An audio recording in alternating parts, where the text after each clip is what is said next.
இன்றைக்கான வீடியோவில் என்ன நடக்குன்னு சொல்லிட்டு பார்க்கலாம். வீடியோக்குள்ளே போகிறதுக்கு முன்னாடி நம்ம சேனலை சப்ஸ்கிரைப் பண்ணிவிட்டு பக்கத்தில் இருக்க லைக் பட்டனை தட்டி விட்டுருங்க.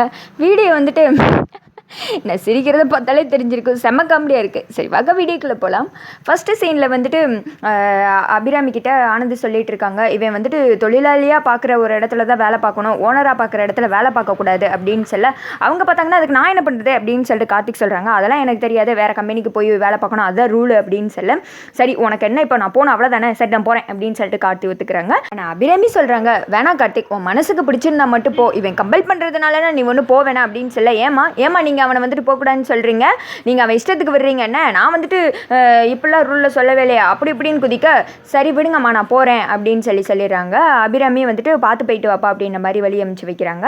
அடுத்து வந்துட்டு ஆனந்த் அருணும் அந்த கம்பெனியில் போய் நிற்கிற மாதிரி தான் காமிச்சிட்டு இருக்காங்க. ரொம்ப நாள் கழிச்சு புதுசாக இந்த கம்பெனிக்கு வரோம் அப்படின்னு சொல்ல, நம்மளா வரல கார்த்தி வர வச்சிட்டான்னு சொல்லு அப்படின்னு சொல்லிட்டு அருண் சொல்ல ஆனந்த் வந்துட்டு முறைக்கிறாங்க. அந்த கம்பெனியில் வேணால் அவனுக்கு சப்போர்ட் இருந்திருக்கலாம், ஆனால் இந்த கம்பெனியில் நான் போட போகிற பாலை வந்துட்டு அவனை கண்டிப்பாக அவனால் அடிக்க முடியாது, கண்டிப்பாக அவுட் ஆகி வெளியில் போகிறானா இல்லையான்னு பாரு அப்படின்னு சொல்ல, நீ கார்த்தியை நினச்சி தப்பு கணக்கு போட்டுக்கிட்டு இருக்க, ஒரு நல்ல பிளேயர் எங்கே இருந்தாலும் நல்லா ஸ்கோர் பண்ணத்தான் செய்வான் அப்படின்ற மாதிரி சொல்ல, பார்க்கலாம் இதில் ஜெயிக்க போகிறது அவனா நானு, இங்கே வந்துட்டு ஒன்லி வந்துட்டு பேட்டிங் மட்டும்தான், பவுலிங்க்கெலாம் வாய்ப்பே கிடையாது, அது மட்டும் கிடையாது, கார்த்தி துண்டை காணும் துணியை காணுன்னு ஓட போகிறான், என்கிட்ட மோதி அவனால் ஜெயிக்கவே முடியாது அப்படி இப்படின்னு சொல்லிட்டு இங்கே வந்துட்டு பஞ்சர்வாய் டைலாக் விட்டுக்கிட்டு இருக்க, அங்கிட்டு வந்துட்டு ஒர்க்கர்ஸ்லாம் மாலையோடு வர்றாங்க. பார்த்தேல நான் இந்த கம்பெனிக்கு வந்து எவ்வளோ நாள் ஆச்சு, ஆனால் என்னை மறக்காமல் மாலையோடு வர்றாங்க. கார்த்தியெல்லாம் இந்த கம்பெனியில் யாருக்குமே தெரியாது, நான் இந்த மாலையை நான் மட்டும் வச்சுக்க மாட்டேன், நீ சேர்ந்து போட்டுக்க அப்படின்னு சொல்ல, ஆத்தாடி எனக்கு இந்த மாலை மரியாதைலாம் வேணாம், நீ ஏன் அனுபவிச்சுக்கோ அப்படின்னு சொல்லிட்டு அருண் சொல்ல, வந்த ஒர்க்கர்ஸ்லாம் ஆனந்துக்கு மாலை போடாமல் தாண்டி பின்னாடி போடுறத பார்த்துட்டு அப்படியே ஒரு மாதிரி அசிங்கத்தில் குமுறி போய் நின்றுக்கிட்டு இருக்க. அருண் வந்துட்டு நக்கல் பண்ணி சிரிக்க ஆரம்பிச்சிடறாரு. அங்கிட்டு பார்த்தா வெடியெல்லாம் வெடிக்க கார்த்தி வந்துட்டு உள்ளே என்ட்ரி கொடுக்குறாங்க, மாலையெல்லாம் போடுறாங்க. ஐயோ எதுக்குங்க இந்த மாலையெல்லாம் அப்படின்னு கேட்க, சார் என்ன சார் இது, எங்கள் ஓனரோட 3வது பையன், நீங்கள் இந்த கம்பெனிக்கு வரீங்கன்னு சொல்லியிருக்காங்க, உங்களை வந்துட்டு சும்மா வரவேற்க முடியுமா, நீங்கள் எவ்வளோ பெரிய ஆள் அப்படின்னு சொல்ல, நான் ஒன்றும் ஓனராக இங்கே வரல, சாதாரண லேபராக உங்கள் கூட தான் வேலை பார்க்க வந்திருக்கேன் அப்படின்னு சொல்ல, சார் எங்களுக்கு எல்லாமே தெரியும் சார், நீங்கள் வந்துட்டு அவார்டு வாங்கினதை எங்கள் வீட்டில் இருக்கவங்க எல்லாருமே நாங்கள் பார்த்து ரொம்ப பெருமைப்பட்டோம் சார், அது மட்டும் கிடையாது, எங்கள் இந்த கம்பெனி ஓடாமல் இருந்தப்போ எங்களுக்கு 2 வருஷம் நீங்கள் சேலரி கொடுத்துட்டே தான் இருந்தீங்க, அதுக்கெல்லாம் காரணம் நீங்கள் தான் சொல்லிட்டு உங்கள் அம்மாவே ஒரு இன்டர்வியூவில் சொல்லியிருந்தாங்க சார், நீங்கள் வந்துட்டு எங்களுக்கு பெரிய ஆள் சார், எங்கள் கூட வந்துட்டீங்க, இனிமேல் நாங்கள் பார்த்துக்குறோம் அப்படி இப்படின்னு சொல்ல, கார்த்தி ஓனர்ஸ் எல்லாம் அங்கேருந்து வந்துட்டு கிளம்பிடுறாங்க. அடுத்த சீனில் ஆனந்த் ஒரு மாதிரி கோவத்தில் வெறி பிடிச்சு போய் நின்றுக்கிட்டு இருக்கோம். அந்த இடத்துக்கு ஒர்க்கர்ஸ்லாம் வர்றாங்க.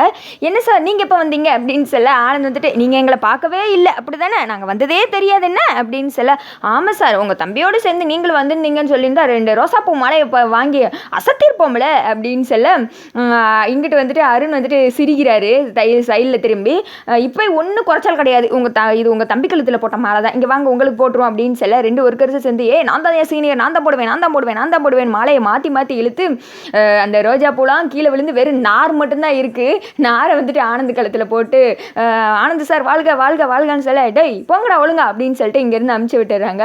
பார்த்தியா கார்த்தியோட பவரை, அவன் எங்கே இருந்தாலும் அந்த இடத்துக்கு வந்துட்டு பெருமை தான் அப்படின்ற மாதிரி அருண் சொல்ல, பார்க்கலாம் இன்னும் என்னோட ஆட்டம் ஆரம்பிக்கலை, இனிமேல் தான் ஆரம்பிக்கவே போகிறேன், அதில் எப்படி அவன் ஜெயிக்கான்னு பார்ப்போம் அப்படின்னு சொல்லிட்டு ஆனந்த் சொல்லிட்டு இருக்காரு. அடுத்த சீனில் மீனாட்சி தீபா பேசிட்டு இருக்க மாதிரி காமிச்சிட்டு இருக்காங்க. தீபா ரொம்ப சோகமாக இருக்க, என்னாச்சு அப்படின்னு கேட்க, இன்றைக்கி கார்த்திக் சார் வந்துட்டு வேறு ஒரு இடத்துக்கு வேலைக்கு போயிருக்காங்க, அதுதான் எனக்கு ரொம்ப வந்துட்டு கஷ்டமாக இருக்குது அப்படின்னு சொல்லிட்டு ரொம்ப ஃபீல் பண்ணுறாங்க. நீ எதுக்கும் கவலைப்படாது, அவர் போகிற கம்பெனியோட மேனேஜர் எனக்கு எல்லாமே தெரியும், அவர்கிட்ட நான் எல்லாத்தையும் சொல்லிட்டேன், அவர் வந்துட்டு கார்த்தியை வந்துட்டு மேலதாளத்தோட நல்லா வரவேற்பாங்க அப்படின்னு சொல்ல, அதே சமயத்தில் ஆனந்த் வந்துட்டு கார்த்தி இங்கே வரதை யார் சொல்லியிருப்பா, நீ எதுவும் சொன்னையா அப்படின்னு சொல்லிட்டு அருண் கேட்க நானும் வந்துட்டு எதுவுமே சொல்லலை அப்படின்ற மாதிரி சொல்லிடுறாங்க. நம்ம வீட்டில் ஏதோ ஒரு கருப்பு ஆடு இருக்குது அப்படின்னு சொல்லிட்டு யோசிச்சுட்டு இருக்காங்க.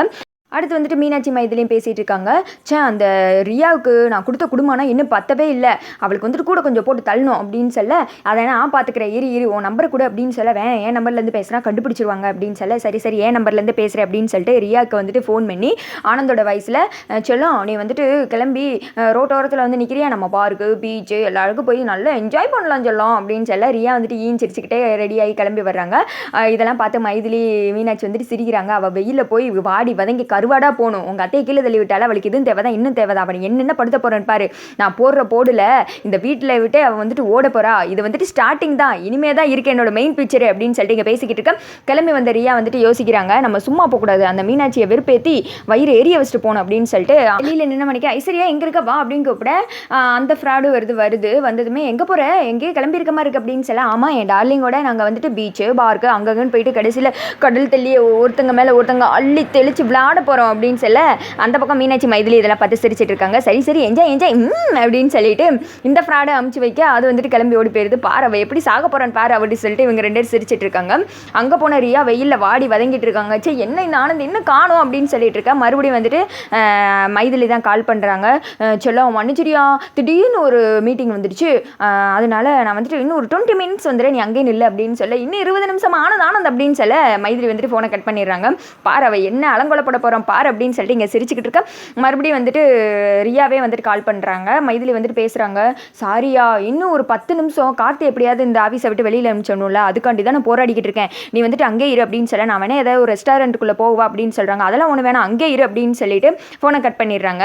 ரியாவும் என்ன பண்ணுறதுன்னு தெரியாமல் ஒரு மாதிரி வெயிலே நின்றுக்கிட்டு இருக்கா. வந்து ஆட்டோக்காரெல்லாம் மேடம் எங்கே போகணும்னு கேட்க எங்கேயும் போகக்கூடாது இங்கே நிற்கணுமா அப்படின்னு சொல்ல சாவுகாரக்கி இது வந்துட்டு நேரம் பார்த்து வந்திருக்கு பாரு அப்படின்னு சொல்லிட்டு ஆட்டோக்காரெல்லாம் ரியாவை திட்டிட்டு போக ஐயோ கடவுளே என்ன இது சோதனை அப்படின்ற மாதிரி ரியா இங்கே நிற்க அந்த பக்கம் மீனாட்சி மைதிலி சிரிச்சிட்டு இருக்காங்க. அதோட பார்த்தீங்கன்னா இந்த வீடியோ வந்துட்டு முடிஞ்சிருது.